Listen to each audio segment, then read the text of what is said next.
Sidoarjo mengerti beberapa lapangan. Terus pertama edukasi relawan-relawan itu terus lanjut, distribusi bantuan juga. Terus habis itu berikut kami lampirkan ke pihak Desa Kerja. Jadi ini masih ada kayak gini, ini nggak efektif Pak kalau digoreng rakyat. Nah kayak gini ini disinfektan di jalan efektif. Kejadian 5 hari yang lalu di Jalan Raya Candi, silakan di video di Jalan Candi. Untuk petugasnya kita tegur bahwa itu nggak efektif. PPKM kan kalau di Jawa Timur lumayan efektif. Terus yang kedua, mungkin untuk penyemprotan disinfektan itu di pasar saja. Jadi ada percontohan kemarin pasar Terjo. Jadi pasar itu emang pasar itu salah satu pure cluster yang sangat dicuekin gitu. Dia cluster COVID paling potensi, tapi kan kayak gitu juga. Padahal nggak ada kebijakan itu. Masyarakatnya kayak gitu. Ada satu panik buying, yang lain ikut-ikutan. Kalau bisa sih disinfektan dan proses pengetatan protokol itu lebih baik di tempat publik. Memang kalian nggak apa-apa deh? Enggak, maksudnya semprot. Enggak, jangan di makanannya. Contoh semprot, terus habis itu dikasih wastafel itu lebih efektif kan. Terus yang kedua sih mengetatkan ya sama puskesmas.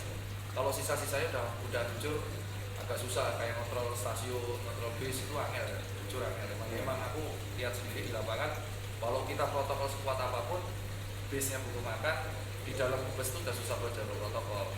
Jadi kemungkinan besar ya kita hanya edukasi bus, PO bus untuk disinfektan busnya itu setiap bus sebelum berangkat. Sebelum, jadi semprot, biarin sejam, udah baru berangkat. Itu sih. Dan kalau yang kejadian, jadi di sini evaluasi, terus saya juga ingin berdiskusi dengan bapak-bapak.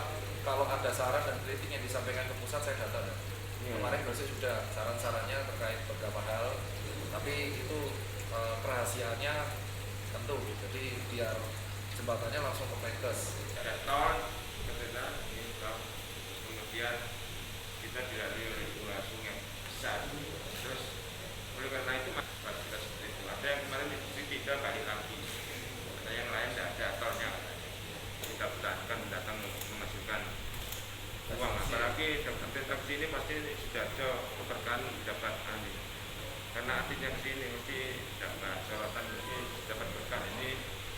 Wabarakatuh, saya Tirta, ini ada Kadikes dan Pak TJ. Sekarang saya lagi di Pendopo.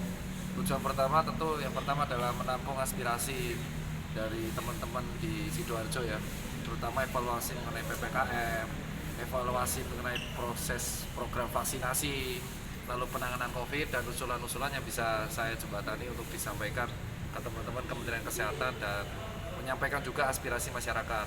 Karena banyak masyarakat yang curhat ke saya, lalu alhamdulillah diterima dengan baik oleh Bapak dan diterima baik juga oleh Bapak Kadikes dan Bapak PJ bahwa senyatanya progres dan insya Allah apa yang kita lakukan ini sebenarnya untuk Sidoarjo juga, karena kita tahu bahwa kota ini kota industri ya, jadi mungkin sangat terpengaruh karena pandemi. Jadi salah satu cara mengatasi krisis ekonomi dan mengangkat lagi pertumbuhan ekonomi di kota yang kabupaten ini ya harus dengan cara mengatasi krisis pandemi. Itu sih kalau dari saya sendiri tujuan ke sini.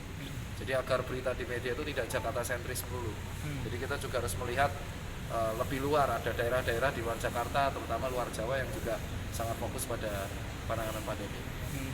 Ada himbauan atau saran untuk pemerintah Kabupaten Sidoarjo terkait dengan mungkin daerah yang diawasi itu COVID berbahaya gitu? Kalau usulan-usulan tadi yang saya sampaikan ke Bapak itu adalah pertama mungkin mendukung tentang PSBB mikro dan koordinasi dengan pusat. Terus yang kedua tentu evaluasi mengenai proses vaksinasi dan persiapan vaksinasi untuk masyarakat dan tempat publik.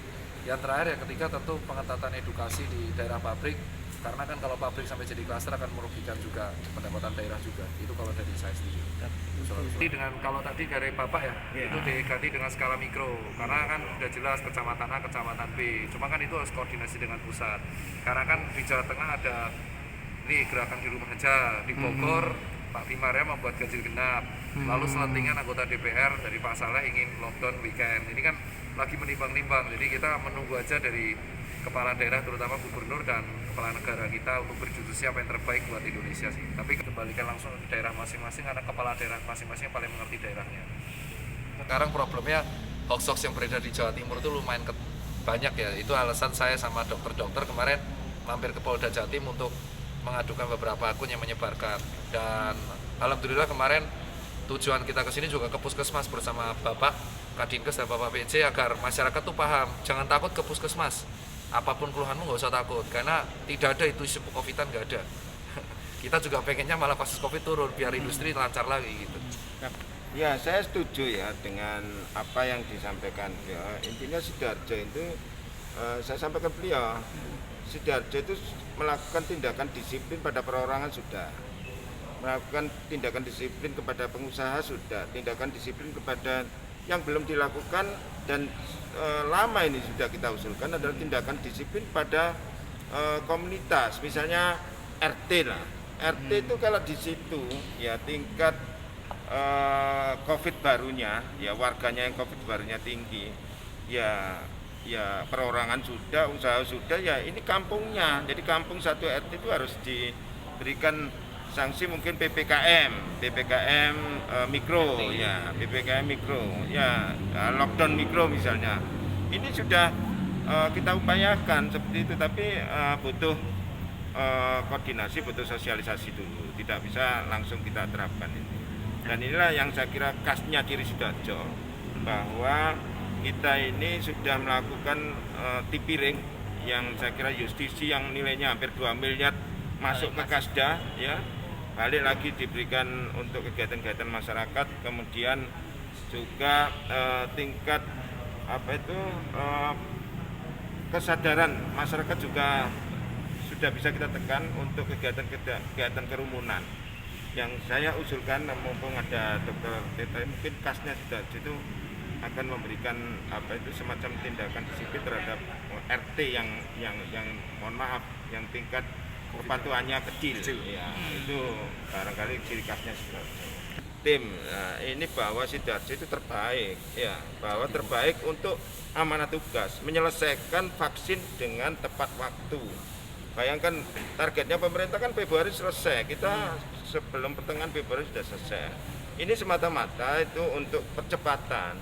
Di masyarakat Sidoarjo kita sangat bangga ketika semua masyarakat itu sudah ada ikhtiar, PSBB sudah, PPKM sudah, PPKM kedua sudah, ini vaksin. Nah, vaksin ini mudah-mudahan itu secepatnya dilaksanakan di Sidoarjo. Ini Dokter Saf bersama-sama dengan Forkopimda menyelesaikan semua itu, alhamdulillah. Terima kasih kepada masyarakat Sidoarjo yang bekerja sama dengan pemerintah, Forkopimda, sehingga terutama petugas tenaga kesehatan kita bisa selesaikan semua untuk vaksinasi. Amin. Hari kemarin itu Sidoarjo 100% Bapak, jadi sudah salah satu yang istilahnya tertinggi lah di Jawa Timur untuk kemarin, untuk vaksinasi pertama. Untuk kedua kan masih nunggu 2 minggu lagi ya, tapi paling nggak ini patut mendapat apresiasi karena kita berterima kasih pada tenaga kesehatan Sidoarjo yang sangat antusias, dan dari Dinas Kesehatan Sidoarjo juga yang sangat memfasilitasi, Bapak siapin fasilitasi supaya dulu memang vaksinasi awal-awal sempat ada problem memang karena sistemnya masih online dan sebagainya. Sekarang kita dengan sistem yang lebih kolaboratif online dan offline, ada sistem manual, dan berdasarkan perekaman manual dari Sidoarjo itu sudah mencapai 100%.